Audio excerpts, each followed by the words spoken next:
broadcast to Pakistan tribal districts, tribal areas before. They were named in 2018. They were merged into Khyber Pakhtunkhwa and became tribal districts. Our reporting is mostly about human rights and how the terrorist organization and the extremist organizations work there and how the people are getting affected by their activities.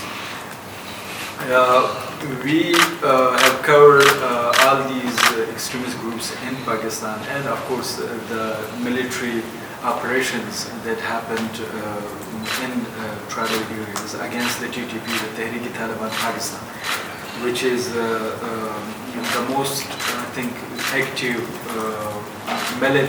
religious militant extremist group in Pakistan, which is banned in Pakistan as well, and it's called a terrorist group. But in Pakistan, human rights violation is happening in two ways. There are the military, which is accused of violating human rights of minorities, especially Balochs and Pashtun, ethnic minorities,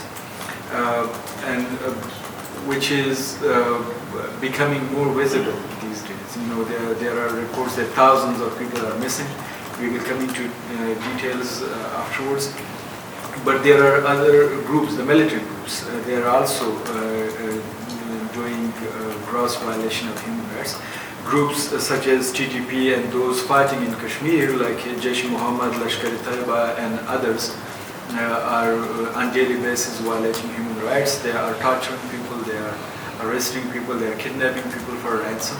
And especially in these days, it's becoming more of a daily occurring because of the Afghan Taliban being in power in Afghanistan. It has emboldened all militant groups. And when we talk to, when we cover stories, we talk to these militant group spokespersons. And they say that if the Afghan Taliban can become a government and, in their words, conquer Afghanistan, why cannot we? So this has emboldened all the militant groups. But there are, human rights organizations. They are documenting all these human rights violations in Pakistan. For example, the Human Rights Watch has numerously called on Pakistani lawmakers to speed up the adoption of a bill that criminalizes the use of torture, a practice that the right group said was widespread in Pakistan.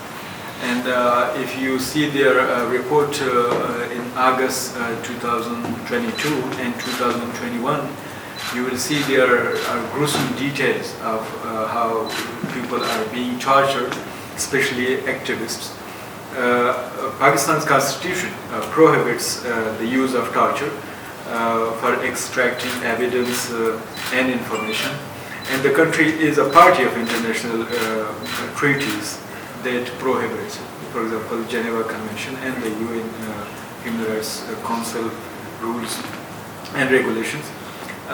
But Pakistan still lacks legislation that criminalizes the torture. And because most of the accusations are directly toward security forces, it has become a hurdle in passing the law.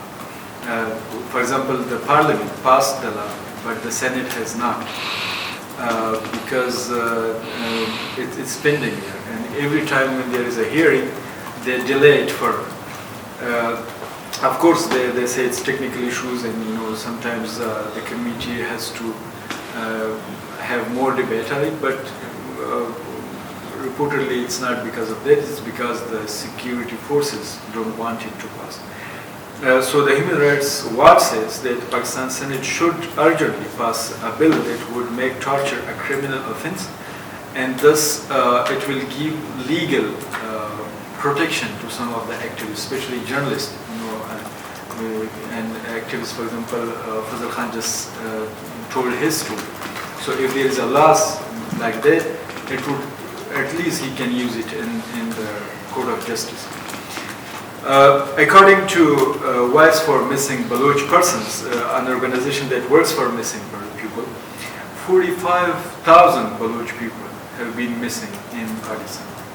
and most of them, their bodies were recovered. They were tortured and thrown out in ditches. The army, of course, they deny these allegations and have said that the number of missing people is not in thousands. And also, they say Pakistan Army spokesperson, for example, Major General Asif Ghafoor in 2019 said that everything is fair in love and war. You can Google it, and it's on YouTube. And it's Hamid Mir, a prominent journalist, asked about missing people, and this was his reply. So it's happening there, and it's because the people who don't know about Balochistan, they have a history of resistance. There are militant groups. They are fighting against Pakistan, and they have recently introduced suicide bombing in their armed resistance to Pakistan. And these people who are missing, they are being accused of having links to those militant groups. Of course, the organizations like Voice for Missing Baloch Persons, they deny these allegations.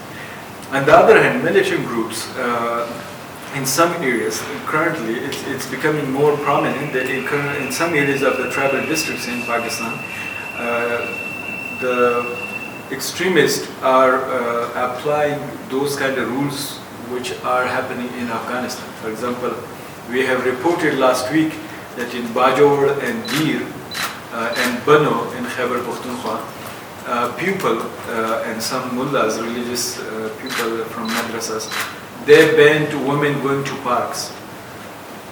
So you see that what has happened in Afghanistan has influenced the region. And TTP, the Tehrik-i-Taliban Pakistan, works very closely with the Afghan Taliban. They are based in Khost and Paktika and Paktia. And as Fazal Khan was saying, the negotiations that was happening between the army and the TTP were negotiated by the Afghan Taliban, especially the Haqqani network. And this annexes and this cooperation between militant groups is directly affecting the society as well. Especially the human rights violations are growing faster than before. For example, the TTP, they are calling journalists, they are calling media organizations and institutes. And for example, they are telling them not to report on such and such stories. We have been also contacted on so many times and so many occasions. So the militant groups that are working in those areas, they want similar rules to the Afghanistan, as we see that the women are not going to school after 6th grade, and also the women, the working women, they are prohibited from offices, and the women cannot also go out without a male companion. So that's the same thing that the TTP wants in the tribal areas. And in these negotiations and peace talks, there were reports that there is some agreement has happened between the Pakistan military and the TTP that the TTP militant groups, the militants would come to tribal areas and they would be settled in those tribal areas, especially in Waziristan, both Waziristan's North Waziristan and South Waziristan, which is, of course, we have talked to, for example, Khyber Pakhtunkhwa's governor spokesperson. We interviewed him last week and he denied this, that he said there is no final agreement between the TTP and the military. But he said that negotiations are going on and they are trying to figure out how to end this militancy. So what I'm trying to say is that the whole situation is becoming more difficult for activists, journalists and human rights defenders in Pakistan, especially in Khyber Pakhtunkhwa and tribal areas. Thank you.